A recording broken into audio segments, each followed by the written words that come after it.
Hey, everybody. Welcome to another edition of the Surf and Sales Podcast. I'm Scott Leese here with my friend, as always, Richard Harris. And we are joined by a good buddy of mine and fellow surfer, Paul Kline. How's it going, Paul? Going great, Scott. Thanks for having me, man. Now, is he better than our other guest who is a surfer? Is he better than Taylor? I don't know. I know Paul has definitely been to more parts of the world surfing than Taylor has. I know that much. Well, yeah, check back with me 9 months from now after I've got another 100 days in the water. You're going to do 100 days in 9 months? We'll see. We'll see. As I was just telling Scott, I just recently left my last run. Good. I mean, awesome, perfect situation, actually, right after an acquisition. So it was hugs and kisses all around for goodbyes, which just doesn't always happen, as I'm sure you guys know, working in the startup world. But so yeah, I'm going to take some time off to surf, do a little bit of podcasting now too, and then we'll kind of see where the road takes me. Well, congratulations, Paul. I mean, I know your story, and you know, you've been at Cover Wallet. That's the company that Paul's been growing, and they had a good fortune to get acquired recently. So some well-earned time off is headed your way. But tell everybody, what. For context, like tell everybody what you've been selling most recently and like what Cover Wallet's product was and like what the sales cycle is like and the price point and that kind of thing. Yeah, sure. So it's a lot harder to explain that shortly. So I'll try and be as concise as possible, but because it's insurance and not SaaS, which is a little bit different. But essentially what Cover Wallet is it's an online platform for small and medium-sized businesses to purchase insurance policies online, which, I mean, if most of you guys sitting home, you're probably thinking, what, doesn't that exist? Like, we have eSurance for car insurance and, you can buy your health insurance online. But because of the difference, in underwriting guidelines and things like that for, take a coffee shop in New York City, for example. The risks associated with your business and then the guidelines that the government puts in place that you need to do to protect your business could be completely different from here to South Beach, et cetera. So the human work in basically assessing how much a policy should cost is really expensive and time consuming. And what Cover Wallet does. So this would be an SMB type sale? Is it more transactional side than enterprise side, right? Yeah, exactly. So our higher end deals were with were in the 100K range with tech startups, and then we worked with a lot of bigger logistics companies. But I mean, we were bearing down on close to 35,000 customers when I left, and I would say 95% of those are small mom and pop organizations, but about 50% of our revenue came from the other 5%. So there was a range. We had different team segmentations, but the majority was pretty transactional. And so you've been building sales teams in New York City, for a while now. I mean, you got your start at Yelp, and then worked with me at Main Street Hub and opened the office in New York there. But you've also opened and led teams in Arizona as well. So how did you get into sales? At what point in your life did you realize that you were a salesperson and wanted to go into sales leadership? That's a great question.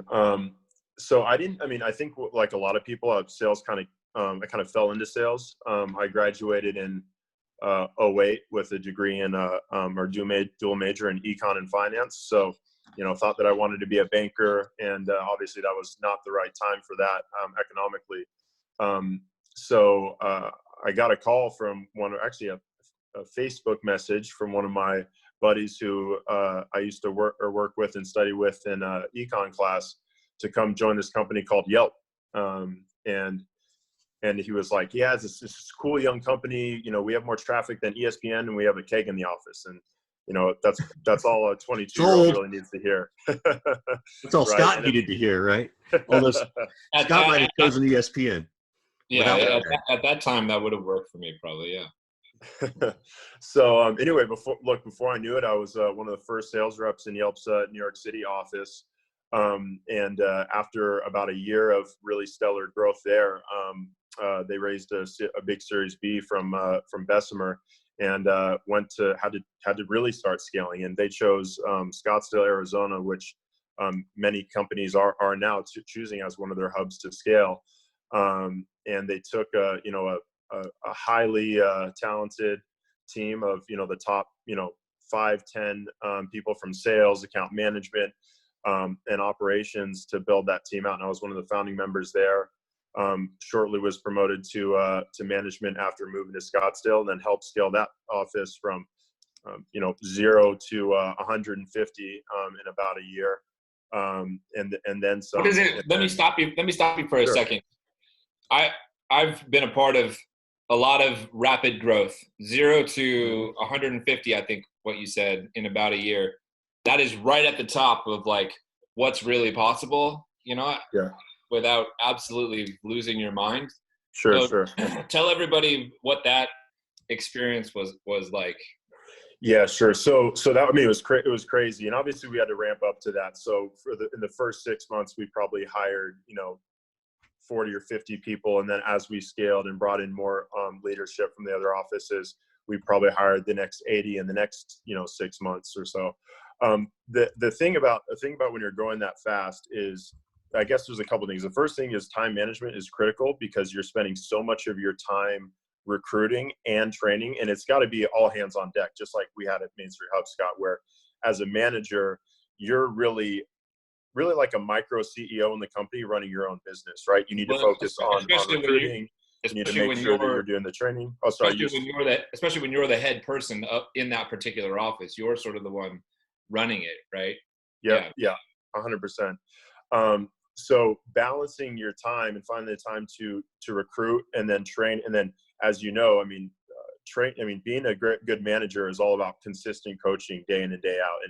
And I haven't come across a sales rep or AE in my life that, if they're really on 1 month, 6 months, they have the same process, and they're on just in the same way. Like they need to be constantly trained, and habits need to be reinforced.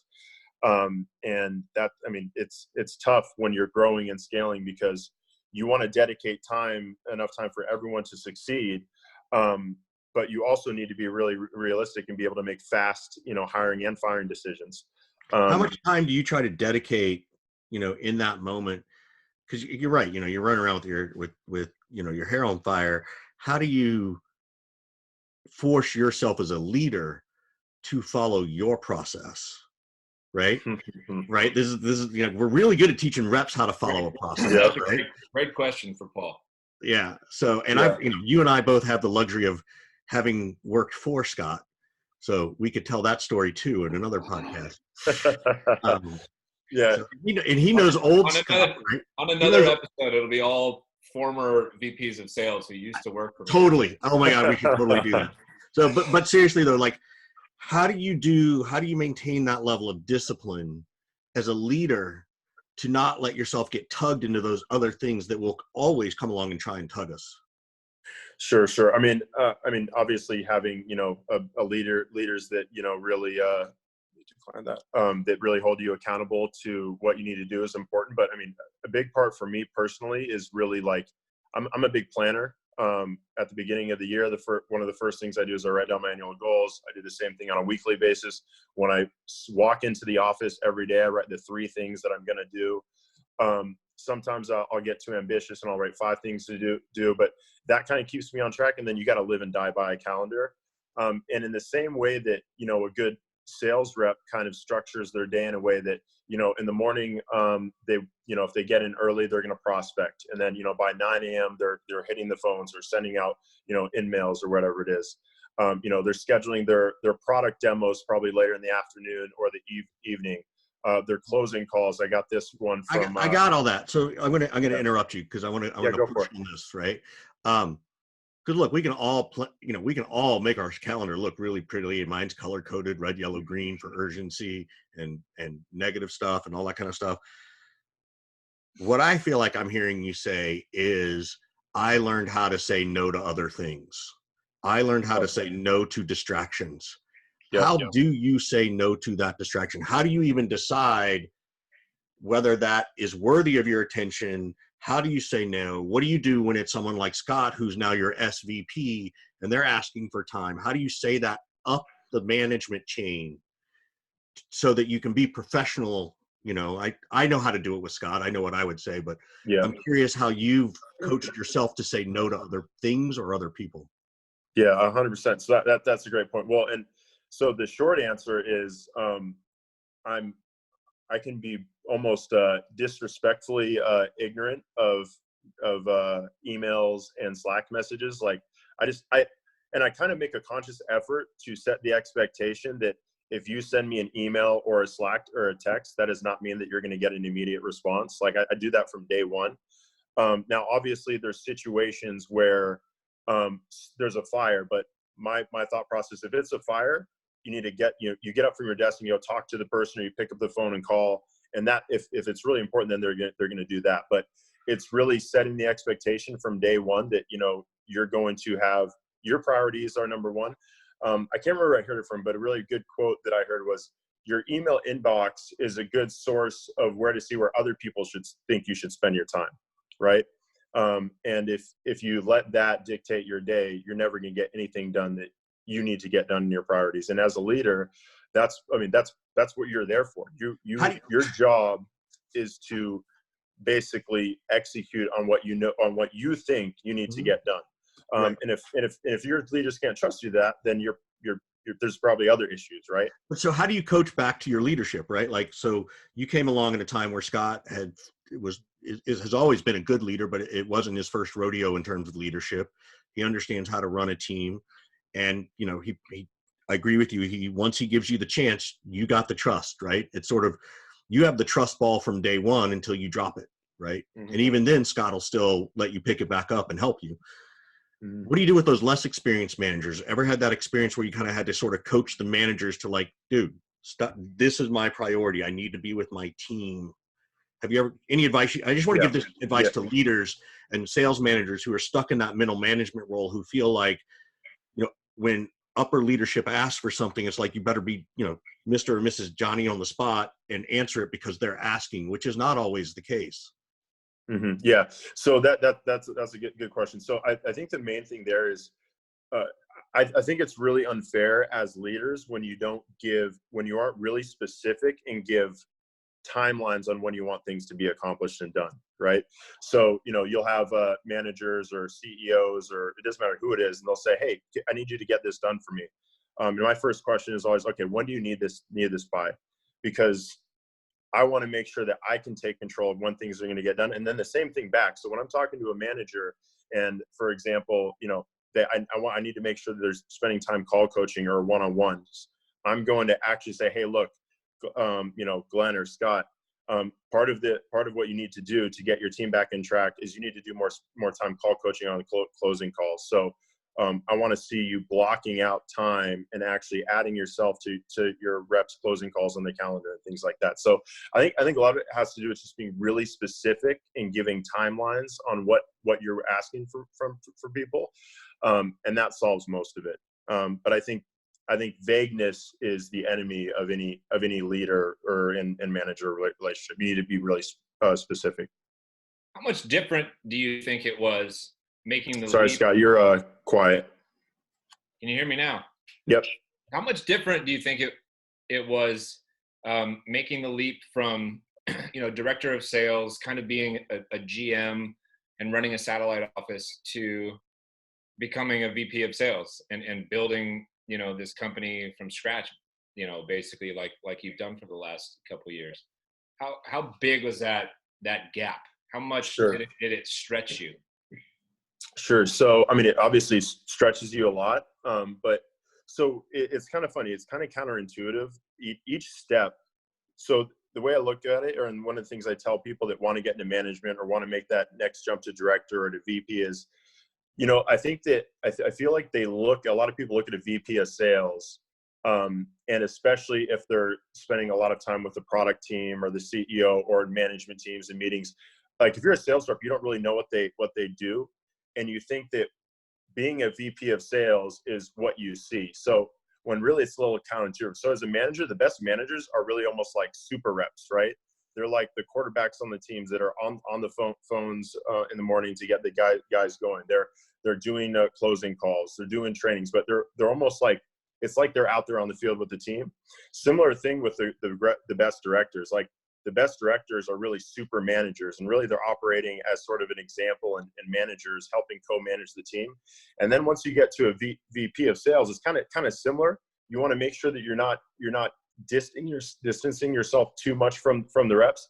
And then the part that stretches you, I found, is it's not about managing sales reps or managers, because that doesn't really change. Obviously you get more experience along the way, but the part that is a stretch and that you learn more about is how to manage up and how to manage across departments and how to properly leverage your business partners, and building relationships with, these key stakeholders in each group. That's probably the.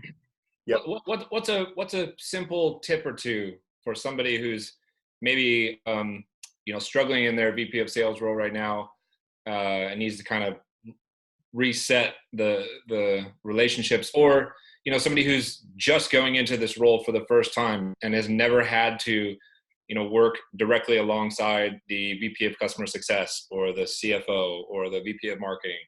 What are a couple easy ways to nurture and build that relationship that might not be so obvious? Sure. So that might not be so obvious. I think well, this one, the main thing isn't necessarily that it's not obvious, it's just hard to do. I think the first thing is, when you're talking to especially someone in customer success, you need to forget everything that you think you know about their job, because you're not the expert, they are. And that's sort of one of the classic examples. You have there's a classic in a lot of companies, a rift between customer success and sales. Customer success does good when sales does good, but when they do bad, it's because the wrong expectations were set, and vice versa. You have that whole mess. But one of the things you need to do is you really need to approach that relationship like they're the expert and you're there to learn from them from day one. And you're asking questions like, okay, so what is the best way that I can support you and your team? And what are the top things that you're seeing from from customer feedback that you think that we need to address in the sales process? So it's really genuinely looking at them with curiosity, and like they hold the answers. And not only is that in your best interest in terms of just better, good cooperation and relationships, but that's how you actually develop yourself as a leader. That's how you get a free MBA in how customer success, marketing, product, operations works, is genuinely asking them for the answers. And when they see that, not only are you going to be able to help, is it going to help your teamwork, but they're going to want to help you a lot more, because they know you're coming from a place where you're going to be able to work together and make some real movements on things they're trying to focus on. That's cool. I want to shift this, because this is the cool part I think about us doing this podcast, is that we often get to talk to people who we've worked with or worked for, or who've worked for one of us. Scott, I want to go back to when you first met Paul, right, at an interview, and Okay. and I want to know, like, what were the things that, aside from surfing, like, I knew he probably had the job once you found out he was a surfer, right? Right. Yeah, that's my only criteria. Right. But and I'm asking this because I want other people to, because I know, Scott, you look at things differently than a lot of other people. So that's why I'm asking the question is, what were the things that made you go, okay, I want Paul on the team, right? In the beginning, maybe in the interview process. And then when a week later, 2 weeks later, 3 weeks later, a month, 6 months later, where you're like, man, I'm really glad I put Paul on the team.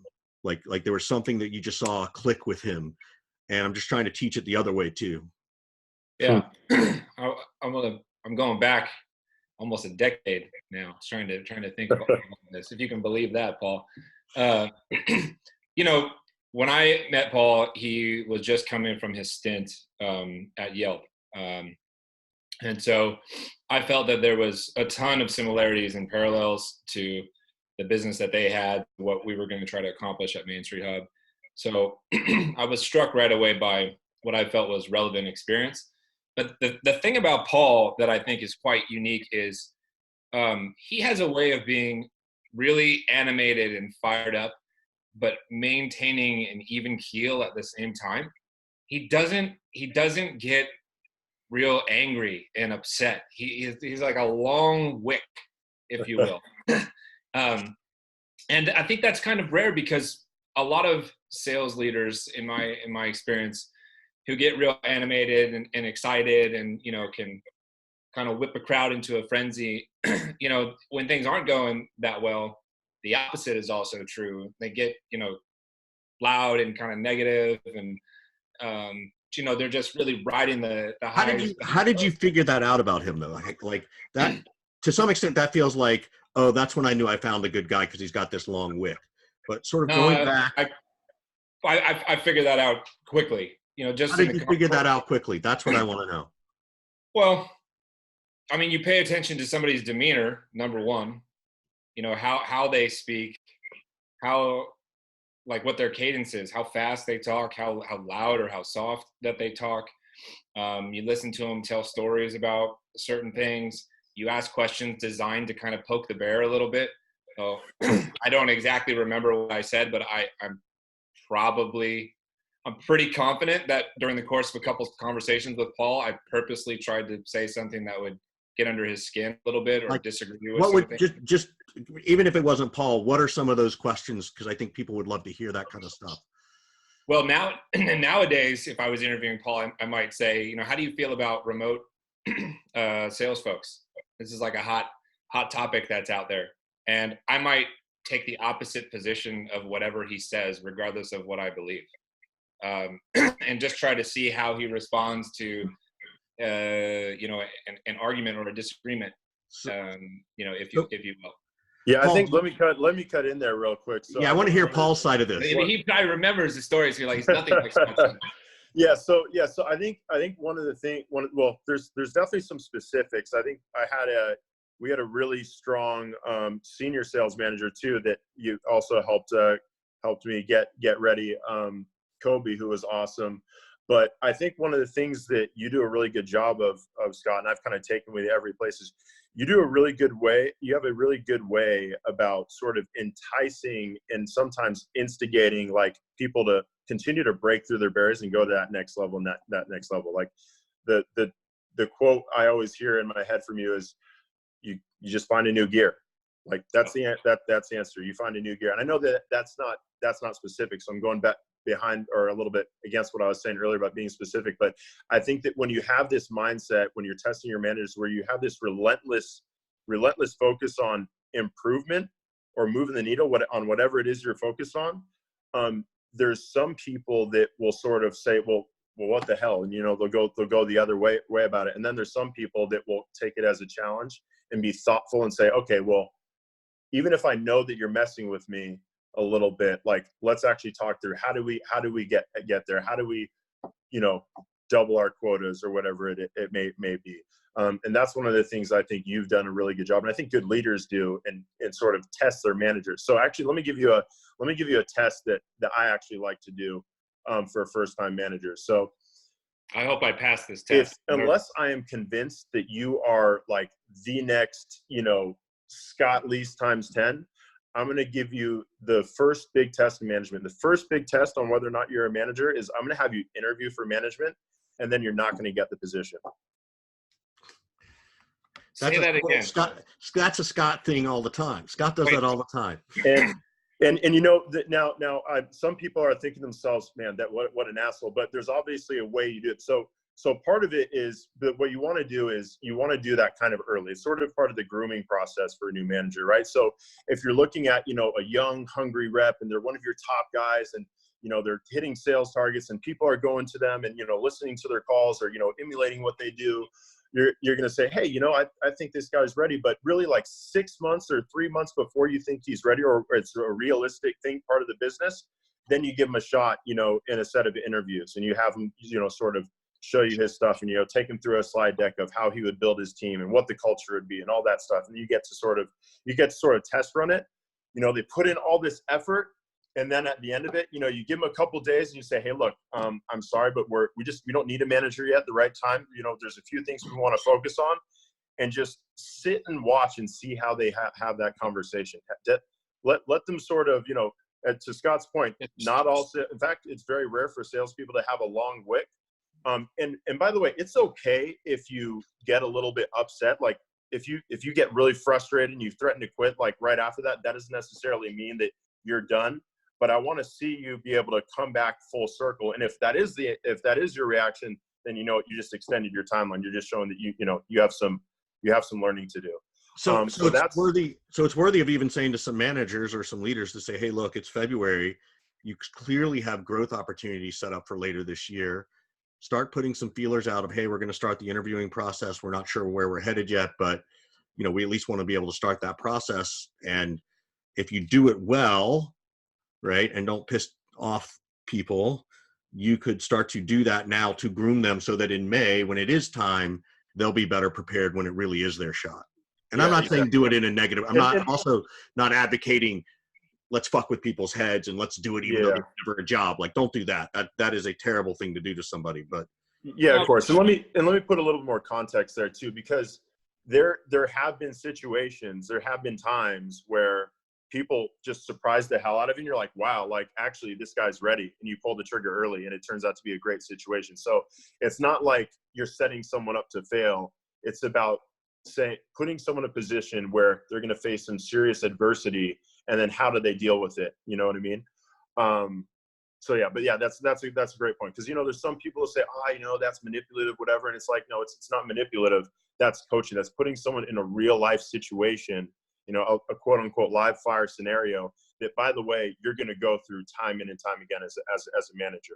And if you're one of the sales reps that's sort of sitting at home and thinking to yourself like, man, I can't believe you would do this. Like that's messed up. You know what I mean? What happened to transparency? Yada, yada. It's like, okay, well, why do you feel that way? Right? Like what is it that's sort of triggering you inside that's thinking to yourself, like, I don't see how that's going to drive a good result. Because being tested as a leader is one of the most guaranteed things. And I mean, it's more guaranteed than death and taxes. Like, you are going to be tested more as a leader than any other role that you could take as a company, especially as a sales leader. Yeah. I think we've got a new name. I think you're going to officially be Paul Wick instead of Paul Kline from all this. Instead of John, right? Yeah. I like that. Where do you see the sort of sales profession headed? That there was all this talk in the last 2 months in particular about what are some of the trends that are going to pick up steam? What are some of the patterns and things that we used to hold true that are going to drop off? Do you have opinion on any of that stuff? I mentioned the remote work thing. Even like I'm curious now that I mentioned that. Like, is that a part of your plan as you think about what kind of opportunity and what team you'll build next? Sure. So I think as I've kind of gone on in my career, I think one of the things that I've come to realize more and more is just how important in general the real happiness is to your team. Like, I mean, people talk about motivation and goals and accountability. Like, if your team isn't happy and like enjoying what they're doing, and I know that sales is a tough profession to enjoy all the time. But yeah, there's certainly a lot more chatter about motivation than there is about happiness and joy. Yeah, exactly. But I mean, you can't be motivated to do anything if you're not happy with yourself and your current situation. And I want to give you a shout out, Scott. I mean, one of the most impactful posts that I ever saw you make was when you said, you've been trying these new spiffs where rather than spiffing out contests or paying people for sales performance, you would spiff out money for people to make improvements in their life, like quitting cigarettes. And that's fucking awesome. Like, if you can make a meaningful impact on the mental and physical and even spiritual, for some people, well-being of your team, that's going to drive things more than anything. So I think, yeah, and we can talk about things like, how is sales trending? Like, is it not going on LinkedIn and email and Slack and all these other things? But so is the trend going to be maybe that, sales leaders need to embrace more of this almost holistic kind of thinking, right? More humanity, more balance, less go all the time, and more like, hey, how you doing? Yeah. Can I help you feel better and therefore do better? I just spoke on this yesterday, literally 48 hours ago, less than 48 hours ago, at the AAISP event in Florida. We're talking about management, and that the future of management is going to rely solely on the ability of the manager to be human. And we're, particularly as the younger generation comes in, it's expected of them. They've been raised to talk about their feelings. We have been raised to ignore them. At least Scott and I were, right? Mm-hmm. Push that shit away, push it down, go back out there and compete. When in fact, we all probably all yearned for a little bit more tender love and care. So I don't think it should go all the way to the other extreme, but I see it happening now, and I'm starting to, I certainly advocate for it a lot. As Scott knows. So I have a question for you, Paul. Any manager, and it could be Scott, but any manager ever do that for you? Like where you were like, oh my God, this person gets me. They got my back. They also got my front. Like, I don't want someone to just have my back. I want them to have my front and my sides. Like, anybody ring true for you? Yeah, I mean, this is where I've been really, really lucky. I mean, obviously Scott's an awesome leader, and I mean, we did a lot of great work together. He's a guy that you feel like you can approach not just about and this kind of goes to what I was saying, not just about sales stuff, but life stuff, because, he understands, like many good leaders understand, that a lot of times, like when the productivity isn't there, the motivation is there, it has nothing to do with work or what they're doing on the phone. It has to do with something completely different outside.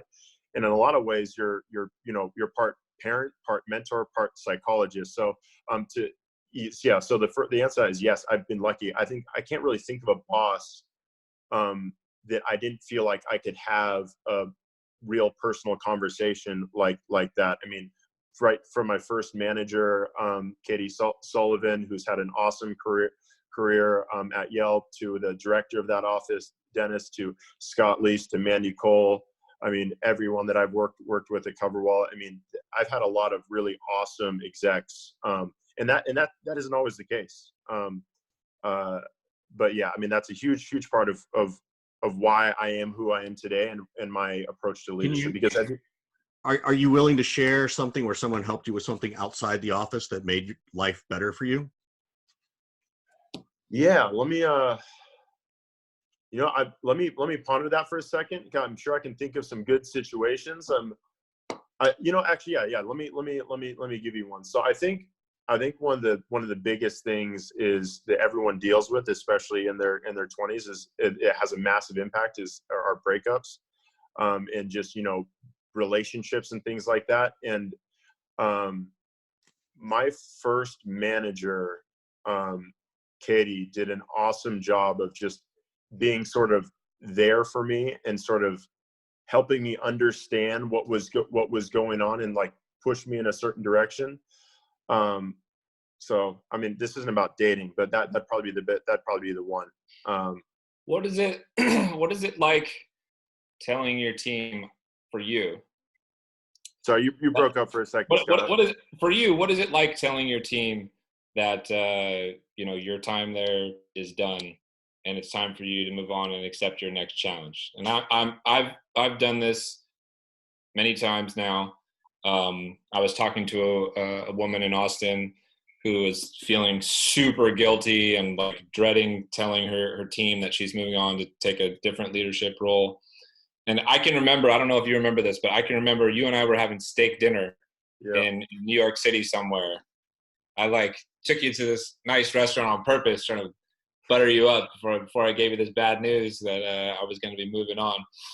I'm wondering, what was that experience like for you? I mean, this is different in my opinion, because you're the VP of sales. You're the one who built this thing. You're the one that took it to acquisition. What is it like having that conversation with the people who've worked so hard with you over the last few years? Yeah. So, I mean, obviously it's not an easy conversation to have, but I mean, I really tried to focus on working to make my role redundant by the time that I was ready to leave. I mean, I knew that most likely I wasn't going to be at CoverWallet for life. I also knew we were building something great. And I think as a leader, you want to look back and say, I built something, but you don't want to build something that folds afterwards. You want to build something that goes on, and by the time that you're talking, you want to build something that's going to last. Yeah, exactly. And it's not easy, but I think that when you have the type of relationship with your team, which I believe I did, is when they know you're really real, and that you would like, I'm not the type of guy, if a rep comes up to me and says, hey, I have another opportunity, like where I'm just automatically saying, okay, well, you shouldn't take it as a crappy company. Like, I'm actually going to have a real conversation and walk them through my process and what I think is in their best interest to make that decision. Yeah. So when I was having the conversation with everyone, and sort of like both individual, then as a larger group, it was really simple. I told them that, I've spent my entire career, the last 11 years, building hyper growth startups and getting people, early stage companies from series A to B to C, and 0 to 50, 80 million ARR. And that's my sweet spot. That's where I can provide the most value to a company, and that's where I can make the biggest impact on the ecosystem, which is important to me. Sound familiar, Richard? Yeah, but his willingness of acceptance of where his sweet spot is versus the next step beyond it is slightly different. Am I correct, Scott? Am I wrong? Oh, I don't know about that. Yeah. Yeah, I mean, I think it's an important point, and I don't think it gets talked about very much. There is a right way to walk away, not just a right time, and there is a responsibility and a burden almost for those in leadership to have to go have the conversation with people that they've worked with for a number of years, often who've blood, sweat, and tears together and gone through struggles and challenges, and like, you've built really good relationships, and some of these people have come to rely on you for help in their life and just be a rock for them, and you've got to tell them, like, man, that the time is right for me to move on. So how do you intend to go about maintaining some of those relationships, if at all?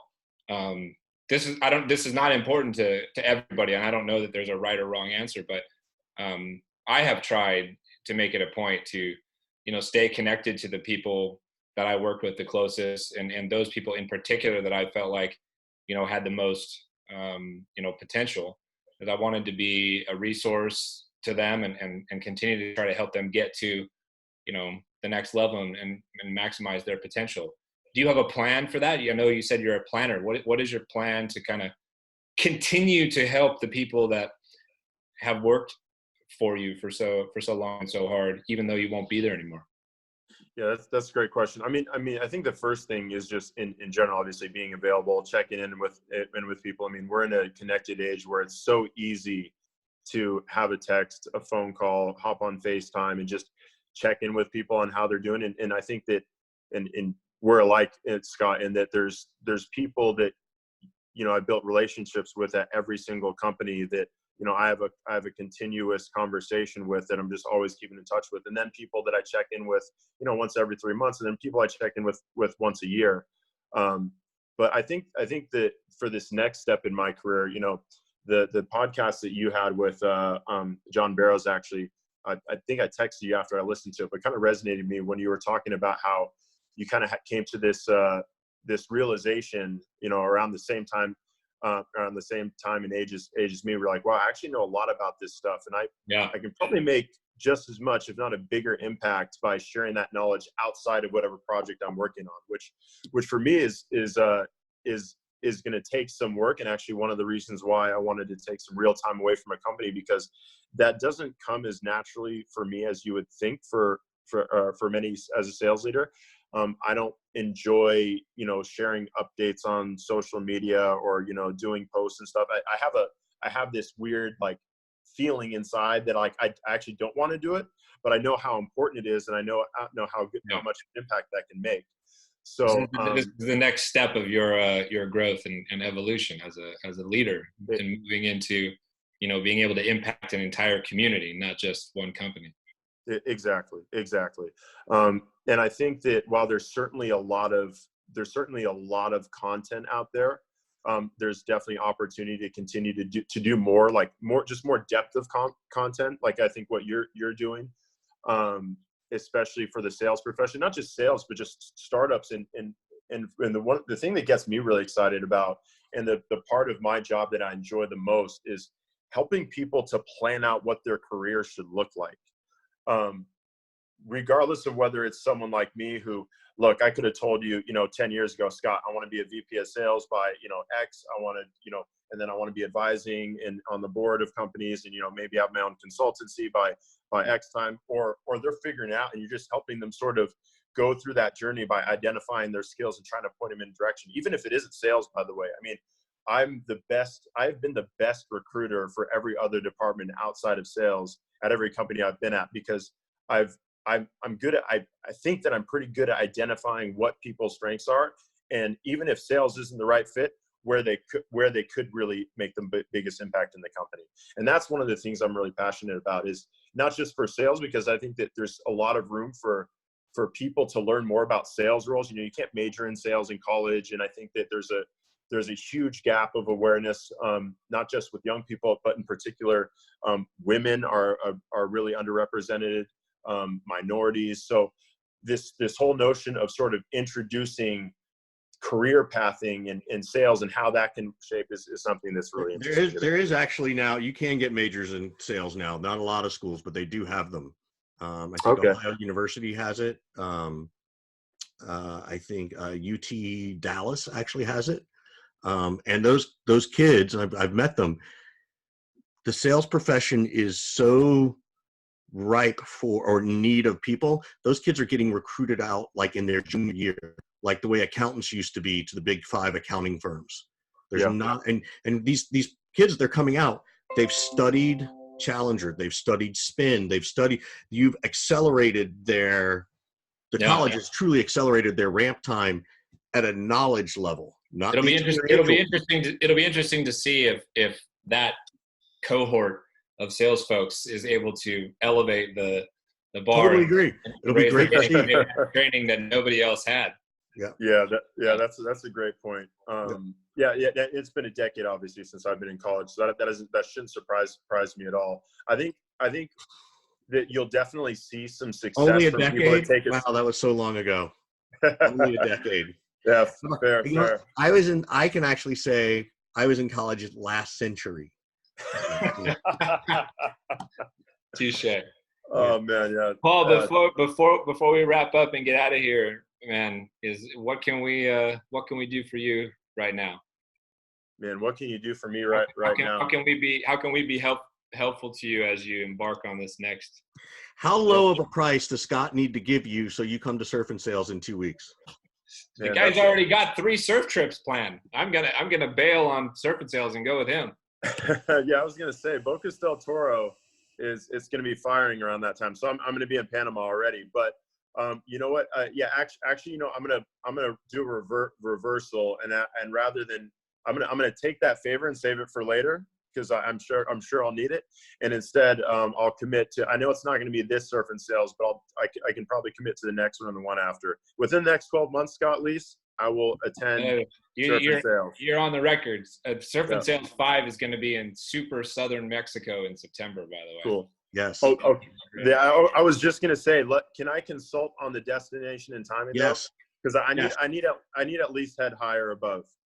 That's all. This is how I know you're surfing way more than me. If it's clean and head high or above, I'm there. Yeah. Awesome. So thanks for spending time with us, Paul. Congratulations on your success, and we'll be in touch, man. I know once you take some time away, I'll be trying to help you figure out what's next. All right. Thanks a lot, guys. Yeah. Paul, Wick, Kline, everybody. Thanks for joining us, Paul. Have a good one, fellas.